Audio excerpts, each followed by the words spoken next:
যাচ্ছে।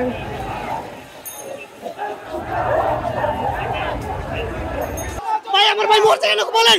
আমার ভাই তো রাজপথে নেমেছে তাদের অধিকারের জন্য, আমাদের মারছে, আমার ভাইদের মারছে। শহীদ কেন? আমার ভাইদের আমরা আজকে রাজপথে নেমে এসেছি, আমার ভাইয়ের রক্ত আমরা বিতাতে দেব না। এই হাতিয়ার চাই না ভাই সরকার, আমরা আর চাই না। এই জালিমের পতন আমরা চাই, আমরা শান্তিতে বসবাস করতে চাই। আমার ভাইরে বাঁচতে চাই, আমরা বাঁচতে চাই ভাই, আমরা এই ঘুরিয়ে দিতে চাই না। কত শিশু মারছে, কত ছোট ছোট পোলাপান মারছে ভাইটা, ওরা কি দোষ করছে? আমার ভাইয়ের রাজপথে আমার ভাইয়ের শহীদ হয়েছে, আমরা আমাদের শেষ বিন্দু পর্যন্ত রাজপথে আন্দোলন চালিয়ে যাব। কোনো বাধা বিপত্তি, স্বৈরাচার পুলিশের গুলি, বুলেট বোমা কোনো কিছু আমরা ভয় করি না।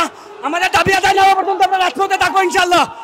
আমাদের ভাইদের যেভাবে নিম্নভাবে সর্বস্তরের জনগণের একটাই দাবি, আমাদের এই দুনিয়াছি না পদত্যাগ না করা পর্যন্ত আমরা আন্দোলন চালিয়ে যাব। এই আন্দোলন কেউ দাবায় রাখতে পারবো না। দেশের ছাত্র সমাজকে দেশে 15 বছর ধরে এক এক নেতা পাতারে গুম কইরা হত্যা কইরা ওরা ক্ষমতায় টিকে থাকার জন্য এত চেষ্টা করতেছে, আর এত বছর এত গুম গাইড করা এখন আমাদের ছাত্র সমাজকে ধরছে।